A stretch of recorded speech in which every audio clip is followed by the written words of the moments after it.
Chapitre 6. Les deux premiers gagnants. Pas plus tard que le lendemain, le premier ticket d'or fut trouvé. Trouvé par un petit garçon nommé Augustus Gloop. Le journal du soir de M. Bucket publiait une importante photo de lui en première page.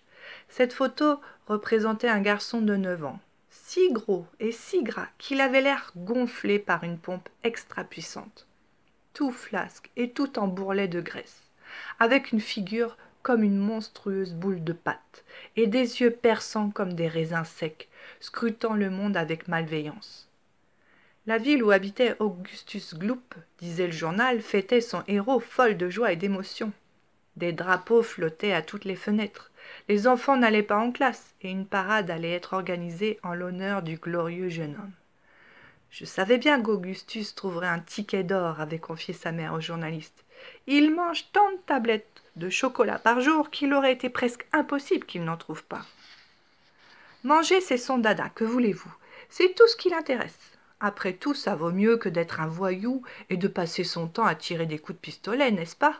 Tout ce que je peux vous dire, c'est qu'il ne mangerait certainement pas autant si son organisme ne le réclamait pas. Qu'en pensez-vous? Il lui faut des vitamines à ce petit, comme ce sera émouvant pour lui de visiter la merveilleuse chocolaterie Wonka. Nous sommes très fiers de lui. Quelle femme révoltante, dit grand-maman Joséphine. Et quel petit garçon répugnant, dit grand-maman Georgina. Plus que 4 tickets d'or, dit grand-papa George. Je me demande qui les trouvera. À présent, dans tout le pays, que dis-je, dans le monde entier, c'était la ruée vers les tablettes de chocolat. Tout le monde cherchait avec frénésie les précieux tickets qui restaient à trouver. On voyait des femmes adultes entrer dans des boutiques de confiserie pour acheter 10 tablettes de chocolat Wonka à la fois. Puis elles déchiraient le papier comme des folles et l'examinaient, avides d'apercevoir un éclair de papier doré. Les enfants cassaient leurs tirelires à coups de marteau, puis, les mains pleines de monnaie, ils se précipitaient dans les magasins. Dans une ville, un fameux gangster cambriola une banque afin d'acheter le jour même pour 5000 livres de tablettes de chocolat. Et lorsque la police vint l'arrêter, elle le trouva assis par terre parmi des montagnes de chocolat en train de fendre l'emballage avec la lame de son surin.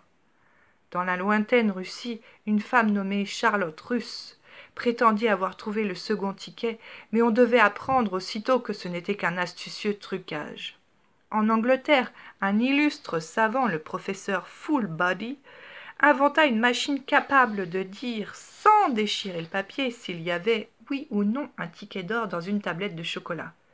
Cette machine avait un bras mécanique qui sortait avec une force infernale pour saisir sur le champ tout ce qui contenait le moindre gramme d'or.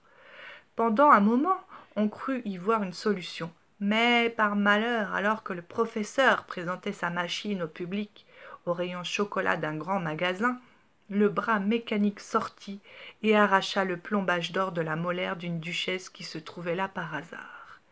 Il y eut une très vilaine scène, et la machine fut mise en pièces par la foule.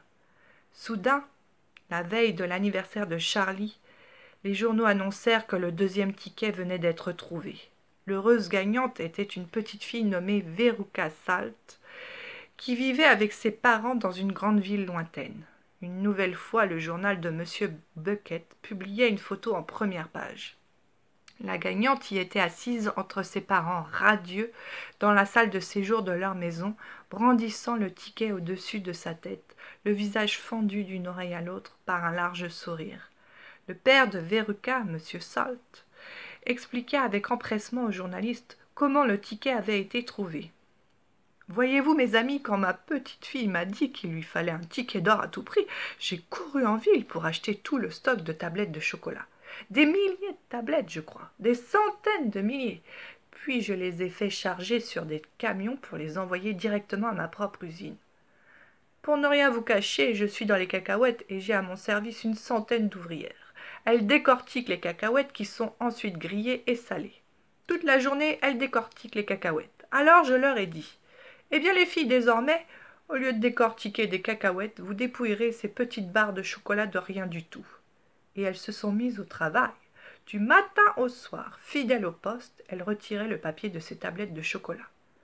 3 jours ont passé ainsi, Mais toujours rien, pas de chance. Oh, c'était terrible. Ma petite Véruca se désolait de plus en plus, et chaque fois que je rentrais à la maison, elle me recevait avec des cris. « Où est mon ticket d'or? Je veux mon ticket d'or !» Et elle se roulait par terre en gigotant et en hurlant de façon extrêmement gênante. Eh bien, monsieur, je ne pouvais plus voir souffrir ainsi ma petite fille.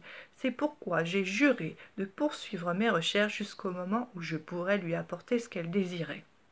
Puis, soudain, vers la fin du 4e jour, une de mes ouvrières s'est écriée « Tiens, un ticket d'or !» Et j'ai dit « Donnez-le-moi, vite !» Et elle me l'a donné, et je me suis précipitée à la maison pour le remettre à ma petite Véruca chérie. Et maintenant, elle est tout sourire et la maison a retrouvé son calme. « Elle est encore pire que le gros garçon, » dit grand-maman Joséphine. « Elle mérite une bonne fessée, » dit grand-maman Georgina. « Je trouve que le père de la petite fille n'a pas joué franc jeu. Qu'en penses-tu, grand-papa » murmura Charlie. « Il la gâte trop, » dit grand-papa Joe. « Et crois-moi, Charlie, c'est toujours dangereux de trop gâter les enfants. »« Viens dormir, mon chéri, » dit la mère de Charlie. « Demain, c'est ton anniversaire, ne l'oublie pas. Je suppose que tu seras levé de bonne heure pour ouvrir ton cadeau. »« Une tablette de chocolat Wonka !» s'écria Charlie. « C'est une tablette Wonka, n'est-ce pas ?»« Oui, mon chéri, » dit la mère, naturellement. « Oh, ne serait-ce pas magnifique si j'y trouvais le 3e ticket d'or ?» dit Charlie. « Apporte-la quand tu l'auras, » dit grand-papa Joe. « Comme ça, nous assisterons tous au déballage. »